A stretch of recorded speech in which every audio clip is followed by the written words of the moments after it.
من يهده الله فلا مضل له ومن يضلل فلا هادي له وأشهد أن لا إله إلا الله وحده لا شريك له وأشهد أن محمدا عبده ورسوله صلى الله عليه وعلى آله وصحابته أجمعين ومن تبعهم بإحسان إلى يوم الدين. يا أيها الذين آمنوا اتقوا الله حق تقاته ولا تموتن إلا وأنتم مسلمون. يا أيها الناس اتقوا ربكم الذي خلقكم من نفس واحدة وخلق منها زوجها وبث منهما رجالا كثيرا ونساء واتقوا الله الذي تساءلون به والأرحام إن الله كان عليكم رقيبا.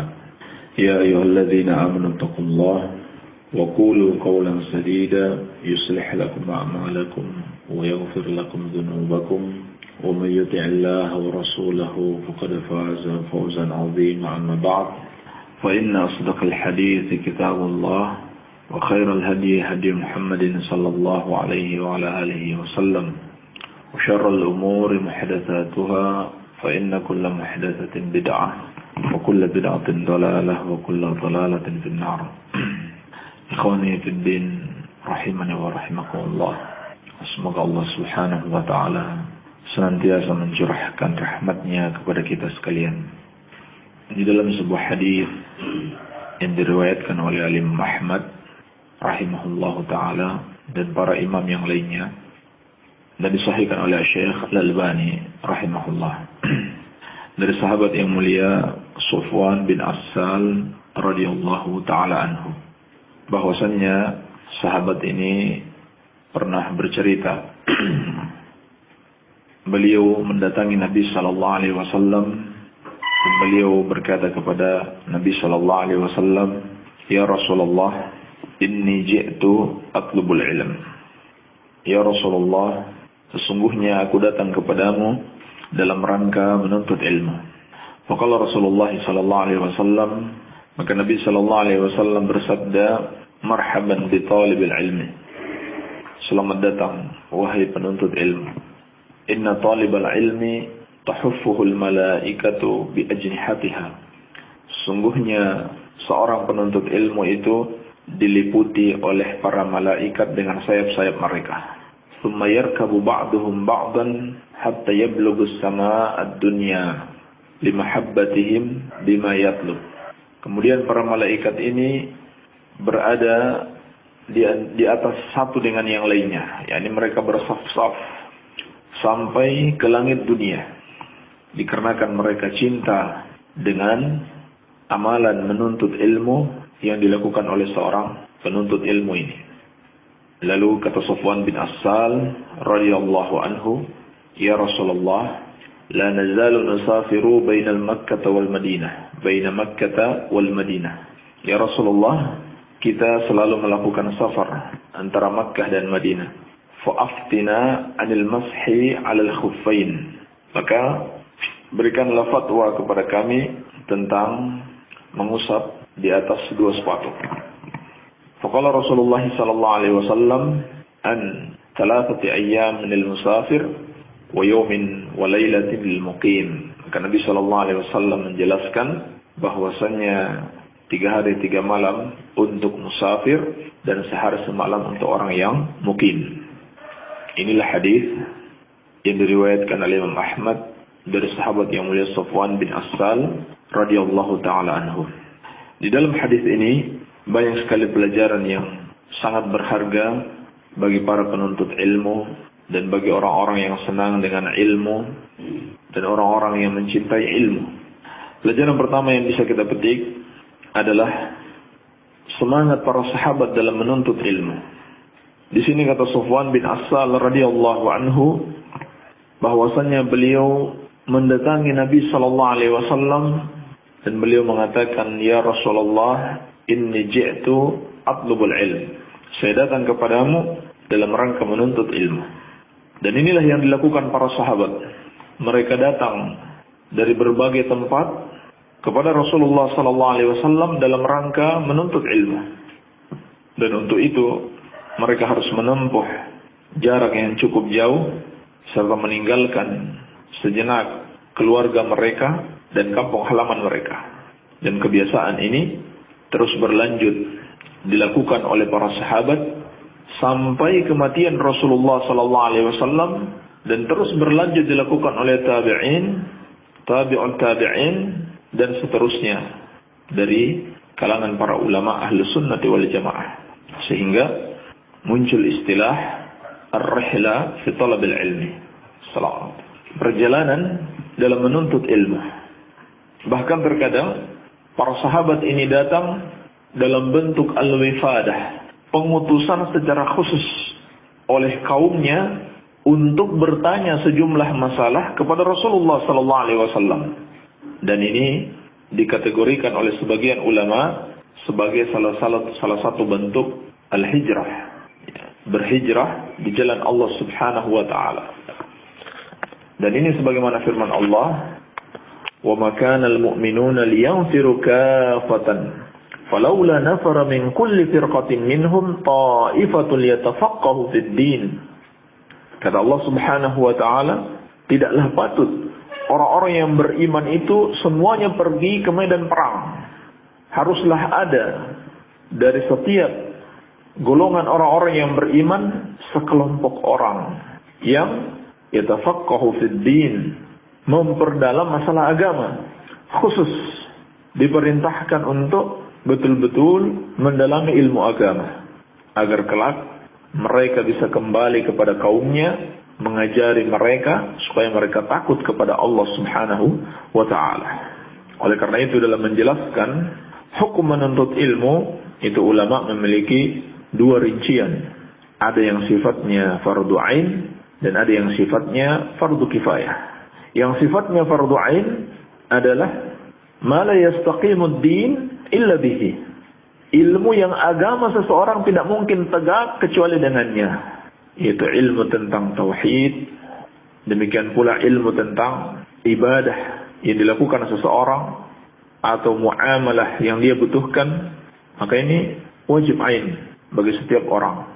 Adapun ilmu yang fardu kifayah, yakni al-qadru zaid, suatu ukuran yang melebihi apa yang dia butuhkan, tetapi dibutuhkan oleh umat. Dia harus memperdalam tafsir, dia harus memperdalam hadis, dia harus memperdalam usul, lughah, sehingga kalau umat butuh sesuatu kembali kepadanya. Ini hukumnya fardu kifayah. Tidak seluruh umat diwajibkan untuk menghafal dalil, untuk mempelajari usul, ya. Tetapi diwajibkan atas segolongan orang. Allah cela, mesti ada. Allah perintahkan harus ada segolongan dari kaum mukminin yang secara khusus memperdalam ilmu agama, agar kelak di kemudian hari mereka bisa menjadi penerang umat, bisa menjadi rujukan umat, dan umat kembali kepada mereka ketika ada masalah-masalah, bertanya kepada mereka. Oleh karena itu, Allah Subhanahu wa taala menasihatkan kepada umat secara umum, fas'alu ahla dzikr in kuntum la ta'lamun. Maka bertanyalah kepada ahlu dzikir, yakni kepada para ulama, kalau kamu tidak mengetahui. Baik. Maka para sahabat radhiyallahu taala anhum ajma'in melakukan perjalanan-perjalanan yang cukup jauh dalam rangka menuntut ilmu. Al-Imam Al-Bukhari rahimahullahu taala meriwayatkan dalam sahih beliau bahwasannya sahabat yang mulia Jabir bin Abdullah radhiyallahu taala anhuma berjalan selama sebulan lamanya dari Madinah ke negeri Syam untuk menemui sahabat yang mulia Abdullah bin Unais demi menanyakan sebuah hadis yang katanya Abdullah bin Unais mendengarkan langsung dari Rasulullah sallallahu alaihi wasallam. Demikian seterusnya. Para sahabat melakukan rihlah, perjalanan menuntut ilmu. Kadang-kadang cuma untuk mencari sebuah hadis, memastikan itu benar enggak ucapan Rasulullah sallallahu alaihi wasallam. Demikian pula kita sudah maklumi bersama bagaimana para ulama setelahnya juga melakukan perjalanan-perjalanan yang panjang dalam rangka talabul ilmi syar'i, mempelajari Al-Quran, mempelajari hadis-hadis Rasulullah sallallahu alaihi wasallam, sehingga kelak di kemudian hari muncul nama-nama besar, bahkan di antaranya adalah orang-orang yang dari negeri-negeri yang sangat jauh sekali, bukan orang-orang Arab. Seperti Al-Imam Abu Abdullah Muhammad bin Ismail Al-Bukhari rahimahullahu ta'ala. Seorang ajam, bukan orang Arab. Orang yang negerinya sudah jauh sekali dari negeri Arab. Dari negeri, kalau sekarang masuk dalam negeri pecahan-pecahan Uni Soviet, ya, negeri-negeri Muslim yang sempat dikuasai oleh komunis dahulu. Yang Imam Al-Bukhari dan ulama seluruhnya sepakat, Sahih Al-Bukhari adalah kitab hadis yang paling sahih setelah Al-Quranul Karim. Siapa beliau? Beliau bukan orang Arab. Iya. Dan tentunya dikarenakan semangat mereka yang jauh di atas kita, semangat para ulama dalam menuntut ilmu. Demikian pula kejujuran niat mereka, keikhlasan mereka, dan pengorbanan di jalan Allah Subhanahu wa ta'ala, sehingga Allah berikan keberkahan dalam ilmu mereka yang tidak Allah berikan kepada kita. Padahal ya, hari ini dalam satu hari saja kita bisa mengumpulkan hadis jauh lebih banyak daripada yang dikumpulkan oleh Imam Al-Bukhari. Ya. Yang penting punya laptop, tinggal diinstal Maktabah Syamilah, itu kita sudah bisa mengumpulkan hadis jauh lebih banyak dari apa yang bisa dikumpulkan oleh Al-Imam Al-Bukhari.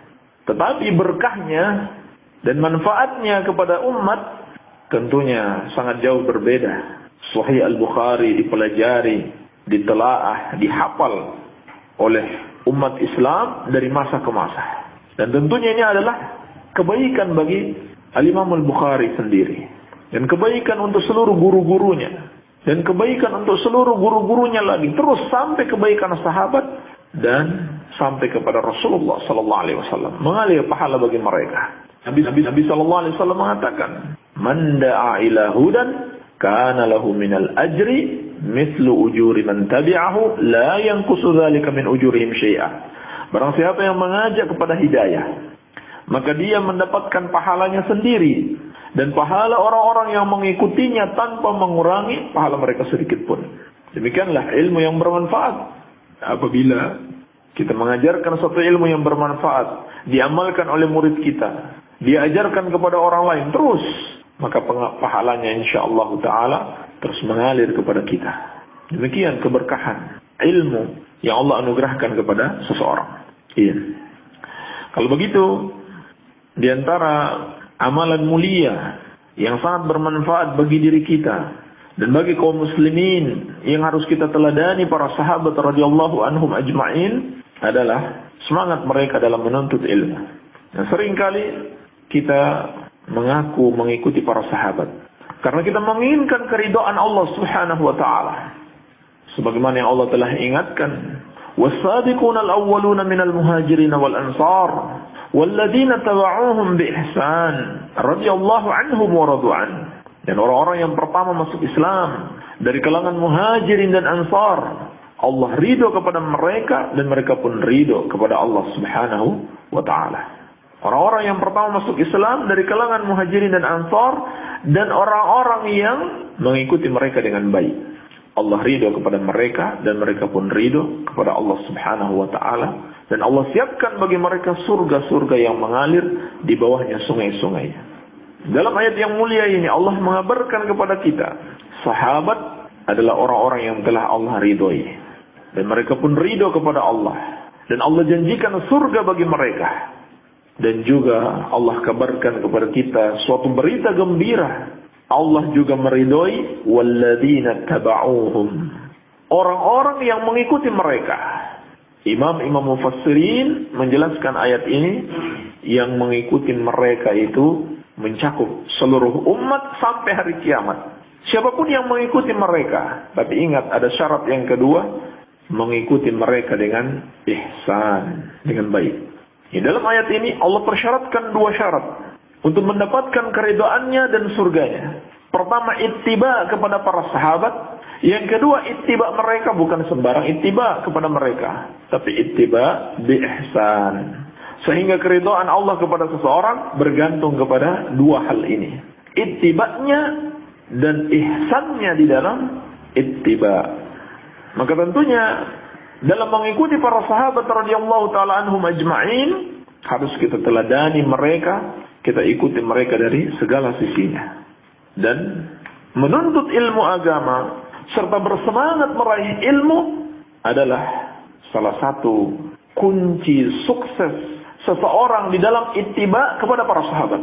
Dia tidak akan mungkin bisa merealisasikan ittiba tanpa dia menuntut ilmu, seperti yang dilakukan para sahabat radhiyallahu taala anhum ajma'in. Sebab kita telah pahami bersama, ilmu adalah miftahul khair kulli, kunci segala kebaikan. Tidak akan mungkin seorang meraih kebaikan di dunia ini maupun di akhirat kelak tanpa memiliki kuncinya, yaitu ilmu. Al-fiqhu fid din, pemahaman agama yang benar, sebagaimana dalam hadis yang selalu kita dengarkan, hadis Bukhari dan Muslim dari sahabat yang mulia Muawiyah bin Abi Sufyan radhiyallahu taala anhuma, Nabi sallallahu alaihi wasallam bersabda, "May yuridillahu bihi khaira yufaqihuhu fid din."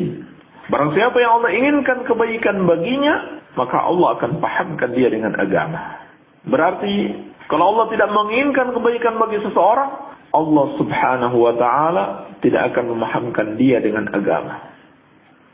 Dan kalau Allah tidak menginginkan kebaikan baginya, maka Allah subhanahu wa ta'ala juga tidak akan memberikan taufik kepadanya untuk menuntut ilmu. Kalau begitu, kita harapkan kepada Allah subhanahu wa ta'ala, ketika Allah berikan kita kemudahan-kemudahan untuk datang di majelis ilmu, untuk bersabar, berpisah sejenak dengan keluarga kita, untuk bersabar, menghabiskan waktu-waktu kita dalam menghafal ilmu, mempelajarinya, menelaahnya, itu adalah sebuah kenikmatan yang Allah subhanahu wa ta'ala anugerahkan kepada kita. Dan kita harapkan itu adalah tanda cinta Allah subhanahu wa ta'ala kepada kita. Dan senantiasa kita bandingkan keadaan kita dengan orang-orang yang Allah subhanahu wa ta'ala belum berikan anugerah ini. Di mana kesibukan mereka kadang-kadang dalam perkara yang sia-sia, dan kadang-kadang dalam perkara yang haram. Sampai pun orang yang sudah mengerti hakikat ilmu, dia sudah tahu kedudukan ilmu, tapi kenyataannya dia tidak sibuk menuntut ilmu. Dia masih sibuk dengan urusan-urusan yang lain. Allah subhanahu wa ta'ala tidak berikan taufik untuk menuntut ilmu. Maka ini adalah sebuah nikmat yang sangat besar. Sebab dari ilmu ini, insyaallah ta'ala, kita akan dapatkan berbagai macam kebaikan. Sehingga Nabi SAW mengatakan, "Mayuridillahu bihi khaira." Barang siapa yang Allah inginkan kebaikan baginya, yufaqihu fid din. Ini kalimat syiak apa nih? Apa? Syiak. Mayuridillahu bihi khairan yufaqihu fid din. Syiak asyart. Wa khairan nakirah fi siyaqi syart. Fatufidu al-umum. Khairan mayuridillahu bihi khairan. Siapa yang Allah inginkan kebaikan, khairan nakirah. Nakirah itu enggak selamanya bermakna umum. Ya, memang dalam lugah nakirah umum, tapi dalam nusus syar'iyyah enggak selamanya dia bermakna umum. Dia harus dalam posisi-posisi tertentu. Ketika dia berada dalam siyaqus syart, maknanya adalah umum sehingga mencakup seluruh kebaikan. Jadi subhanallah, kebaikannya tak terhingga, kebaikannya banyak. Insyaallah mencakup kebaikan di dunia dan di akhirat ketika Allah subhanahu wa ta'ala memberikan pemahaman yang baik kepada seseorang terhadap ilmu agama. Iya. Dan juga hadis ini mengandung peringatan. Siapa yang tidak berusaha menuntut ilmu, maka dia akan diharamkan dari kebaikan. Sebagaimana kata Al-Hafiz, wa mafhumul hadis anna man lam yatafaqqah fid din ay yata'allam qawaid ad-din wa ma yattasilu biha min al-furu' faqad hurrima al-khair. Mafhum hadis ini, kata beliau, barang siapa yang tidak berusaha memahami agama, yakni mempelajari asas pondasi dari agama serta seluruh permasalahan yang berhubungan dengannya, faqad hurrima al-khair, maka dia telah diharamkan dari kebaikan. Siapa yang diharamkan dari menuntut ilmu, maka dia diharamkan dari kebaikan. Oleh karena itu, kebaikan yang ada dalam diri seseorang bergantung kepada ilmu yang ada padanya. Itu tidak mungkin tidak. Harus seiring sejalan. Kebaikan yang ada dalam diri seseorang mesti sesuai dengan kadar ilmu yang ada padanya, kadar pemahaman terhadap agama yang ada padanya. Sebab keimanan seseorang dan amal saleh seseorang juga bergantung di situ. Seorang itu kokoh imannya karena ilmu, lurus amal salehnya karena ilmu. Nggak akan mungkin imannya kokoh, amalnya lurus tanpa ilmu. Nggak akan mungkin, selamanya tidak akan mungkin. Iya. Oleh karena itu, orang yang paling bertakwa di tengah-tengah kita adalah orang yang paling berilmu. Itu biasanya seperti itu. Orang yang paling takut kepada Allah, orang yang paling lurus amalannya adalah yang paling berilmu. Sehingga Nabi SAW adalah orang yang paling kuat imannya, yang paling takwa kepada Allah, sebab beliau adalah orang yang paling berilmu. Sebagaimana beliau bersabda, "Ana atqakum lillah wa a'lamukum bihi." Saya yang paling takwa di antara kalian kepada Allah dan paling tahu, paling berilmu tentangnya. Dalam riwayat, wa a'lamu bihududihi, yang paling tahu dengan hukum-hukum Allah. Sehingga Nabi SAW adalah orang yang paling takwa kepada Allah Subhanahu wa taala. Maka hendaklah setiap kita senantiasa memuliakan ilmu, mengagungkan nikmat ilmu yang ada dalam diri kita. Kita muliakan, kita agungkan dengan hati kita, dan kita syukuri nikmat ini dengan senantiasa menghadiri majalisul ilm, bersemangat menuntut ilmu sebagaimana Rasulullah SAW dan para sahabat telah memberikan teladan kepada kita. So, ini pelajaran yang pertama. Pelajaran yang kedua, ketika sahabat Sufwan bin Assal radhiyallahu anhu mengatakan kepada Rasulullah SAW, "Ya Rasulullah, inni ji'tu atlubul ilm." Ya Rasulullah, sesungguhnya aku datang kepadamu dalam rangka menuntut ilmu. Maka subhanallah, Rasulullah SAW menyambut dengan suatu kegembiraan, ditampakkan kegembiraan itu kepadanya, disambut dengan kehangatan. Nabi SAW bersabda, "Marhaban bi talibil ilmi." Selamat datang wahai penuntut ilmu. Inna talibal ilmi tahuffuhul malaikah bi ajnihatiha. Sesungguhnya seorang penuntut ilmu itu diliputi oleh para malaikat dengan sayap-sayapnya. Thumma yarkabu ba'duhum ila ba'd thumma yarkabu ba'duhum ala ba'din hatta yablughu as-samaa'a ad-dunya limahabbatihim bima yatlub. Kemudian mereka saling bersaf-saf sampai ke langit dunia, dari bumi sampai ke langit dunia, karena cinta dengan amalan menuntut ilmu yang dia kerjakan. Di sini ada satu pelajaran penting yang bisa kita petik. Ini pelajaran yang kedua. Pelajaran khususnya bagi para pengajar. Pelajaran bagi al-qaimin ala syu'unit tullab, orang-orang yang diberikan amanah untuk mengurus urusan-urusan para santri, untuk mengurus urusan-urusan para talabatul ilm.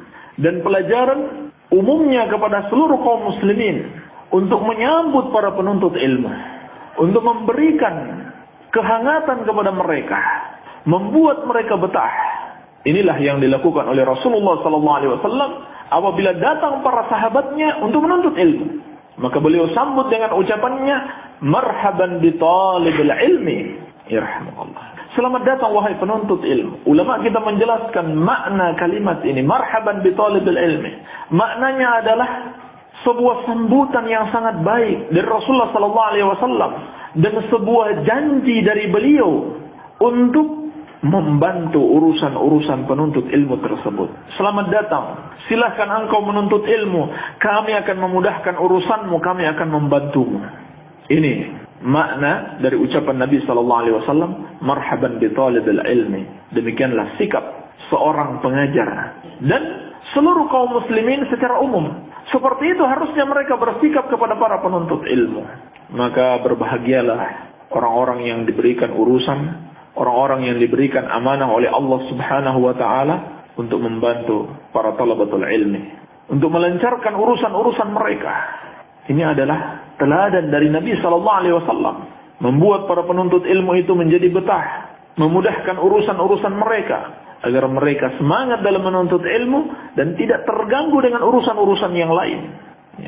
Dan kadang-kadang memang keadaan menuntut harus seperti itu. Kadang-kadang keadaan menuntut kita untuk at-tafarruq fi talabil ilm. Betul-betul konsentrasi tidak melakukan pekerjaan apapun kecuali menuntut ilmu. Kecuali menuntut ilmu. Dan itu tentunya hasilnya akan beda dengan orang yang kadang-kadang dia masih punya kesibukan ini, kadang-kadang dia menuntut ilmu. Tentunya hasilnya akan beda dari orang yang betul-betul waktunya dia habiskan untuk menuntut ilmu. Ya, dalam waktu yang mungkin lebih singkat, dia akan meraih ilmu yang sangat bermanfaat untuk dirinya sendiri dan untuk umat.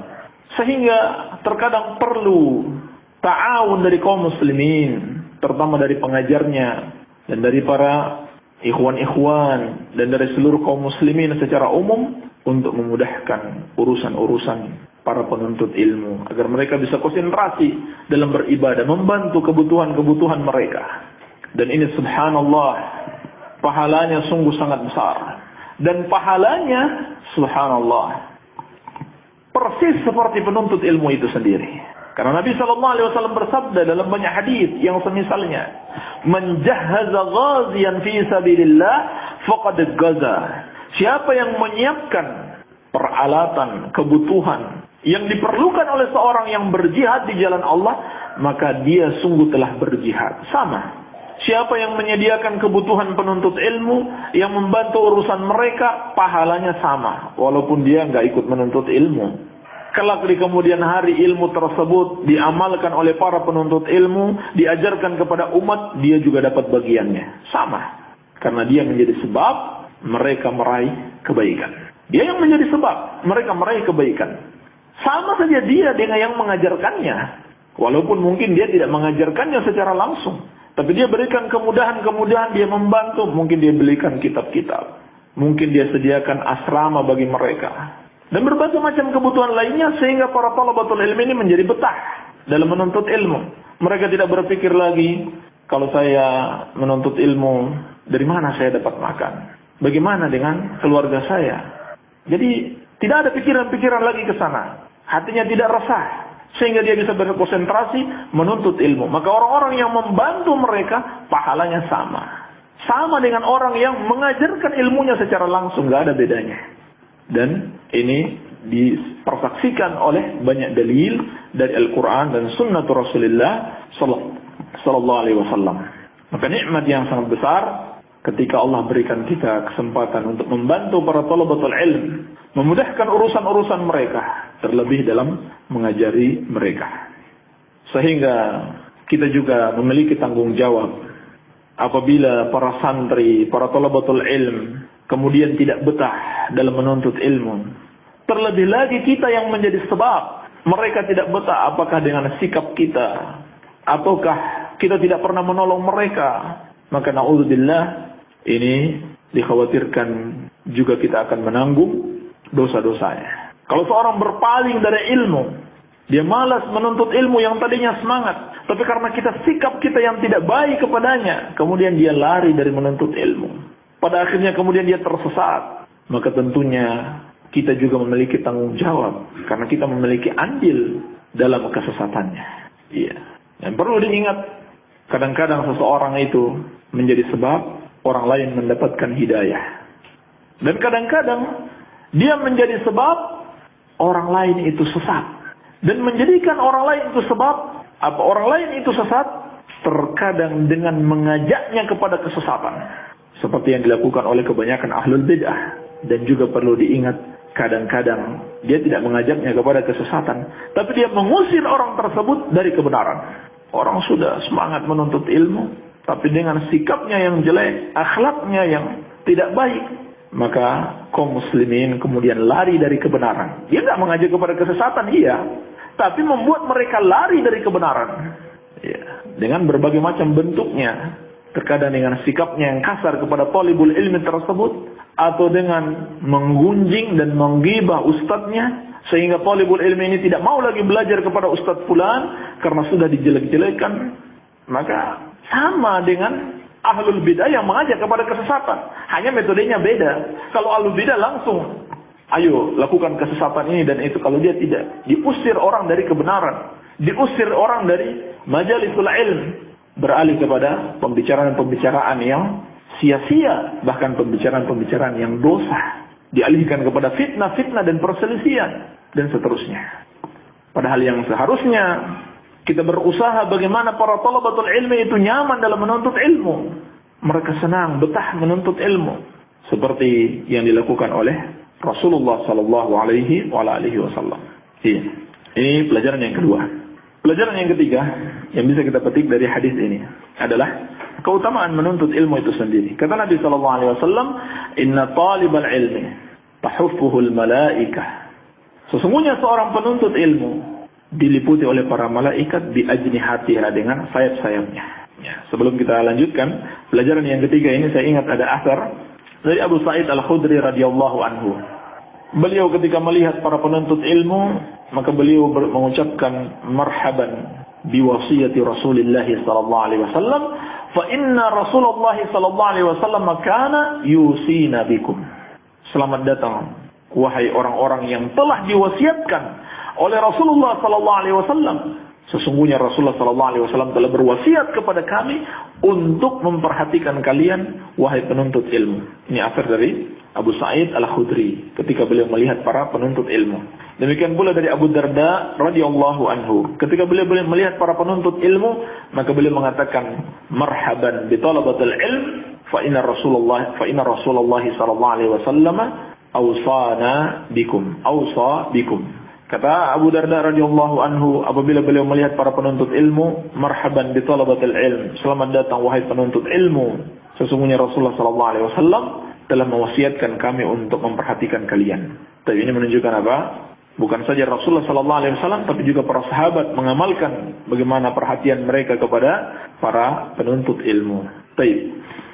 Adapun pelajaran yang ketiga tentang keutamaan menuntut ilmu. Nabi sallallahu alaihi wasallam mengabarkan seorang penuntut ilmu diliputi oleh para malaikat dengan sayap-sayapnya. Subhanallah, keutamaan yang sangat besar. Ketika kita keluar dari rumah sampai kita kembali dari menuntut ilmu, insyaallah taala kita berada dalam liputan sayap-sayap malaikat. Al-Khattabi rahimahullahu taala mengatakan, ulama memiliki 3 penafsiran terhadap hadis-hadis ini dan hadis yang semisalnya. Yang pertama, maksudnya adalah dhaftul ajnihah. Para malaikat menghamparkan sayapnya untuk mereka berjalan di atas sayap-sayap para malaikat tersebut. Dan ini adalah waqi' zahirul hadis. Betul-betul seperti yang disampaikan dalam hadis.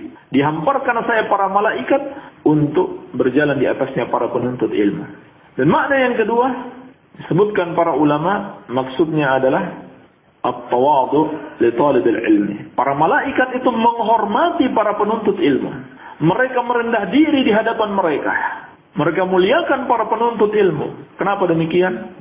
Karena Allah Subhanahu wa taala telah memuliakan mereka. Yarfa'illahu alladhina amanu minkum walladhina utul ilma darajat. Allah angkat derajatnya orang-orang yang beriman di antara kalian dan orang-orang yang berilmu beberapa derajat. Berarti Allah memuliakan para penuntut ilmu, sehingga termasuk dosa yang sangat besar apabila kita merendahkan mereka, apabila kita remehkan mereka, apabila kita jatuhkan kehormatan mereka, kita rusak wibawa mereka di tengah-tengah umat. Dan itu juga seperti yang saya isyaratkan tadi, akan menghalangi sampainya ilmu mereka kepada umat. Maka kejahatannya lebih besar lagi. Kalau menghalangi sampainya ilmu para duat, para ulama, para talabatul ilmi kepada umat, berarti secara tidak langsung orang yang melakukannya memiliki saham untuk menyesatkan umat, walaupun dalam bentuk bukan mengajak mereka kepada kesesatan, tapi menghalangi mereka dari mengenal kebenaran.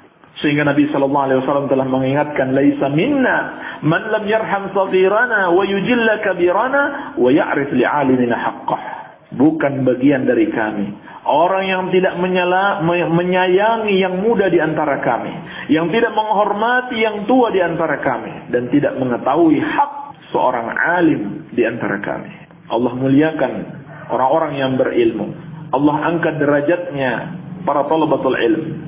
Nabi sallallahu alaihi wasallam berwasiat untuk memuliakan, menyambut para penuntut ilmu dan menghormati para ulama. Tiba-tiba muncul orang-orang yang merendahkan mereka, menjatuhkan kehormatan mereka. Maka tentunya ini adalah sebuah dosa yang sangat besar. Namun sayang sekali, Kalau yang melakukannya ahlul bid'ah wal jahala wa ahlul asyrar, mungkin kita tidak heran. Memang sudah seperti itu. Wa alamatu ahlul bid'ah al-waqi'atu ala ahlil athar. Tanda ahlul bid'ah itu adalah menjatuhkan ahlul athar. Itu sudah kita enggak heran lagi.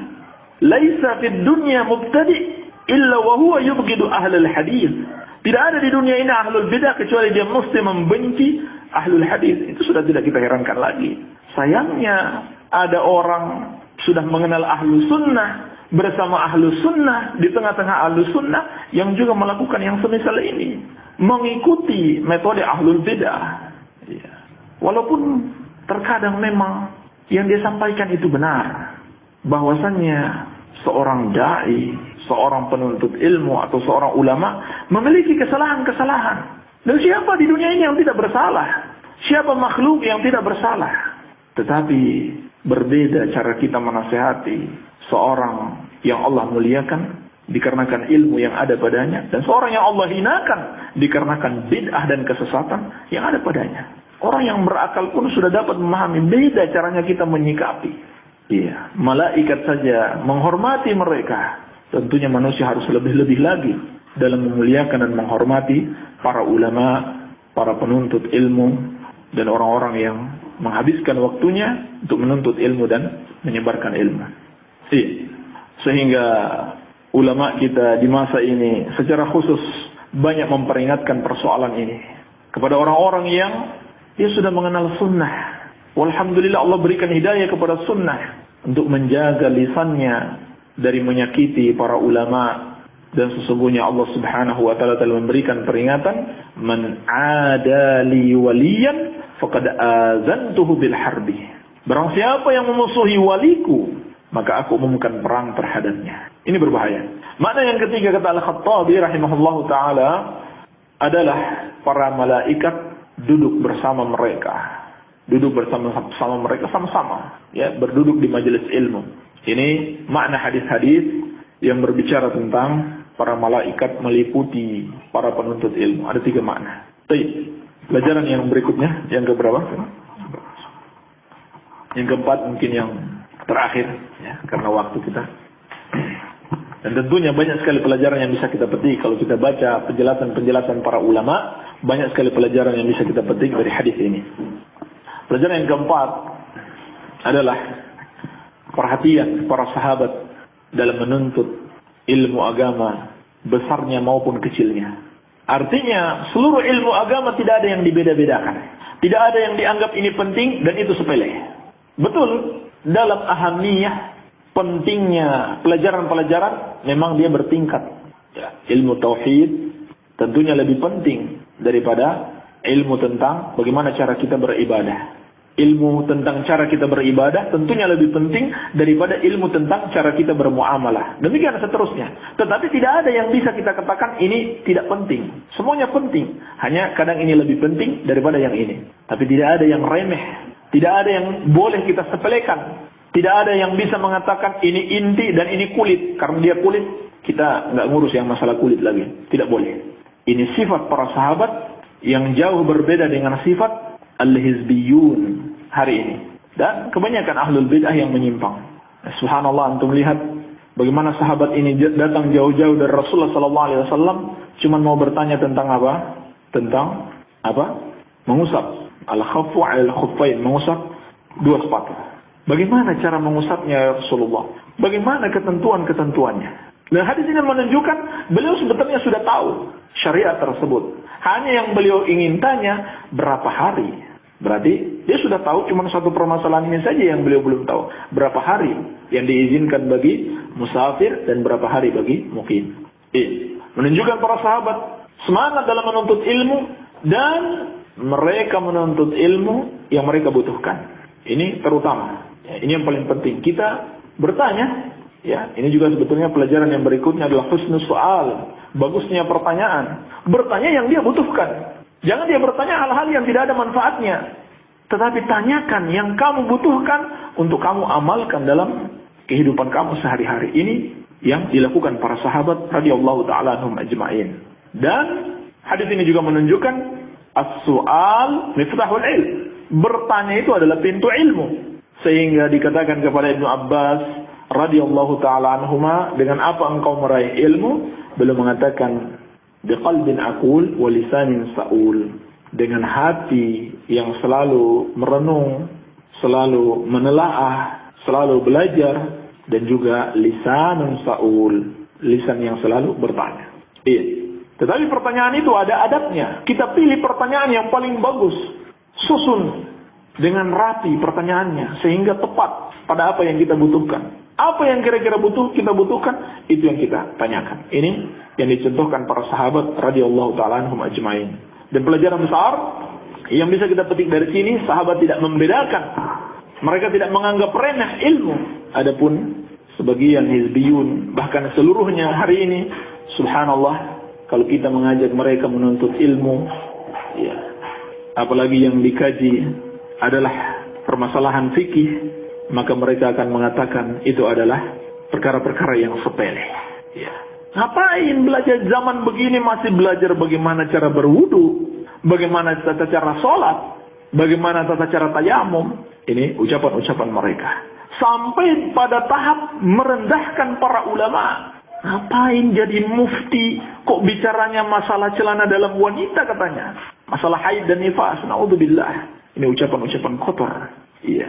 Diajak menuntut ilmu, mereka katakan, ini bukan saatnya lagi duduk menuntut ilmu. Sekarang saatnya berjihad. Yang kita bicarakan sekarang bagaimana mendirikan negara Islam. Bagaimana melawan Amerika.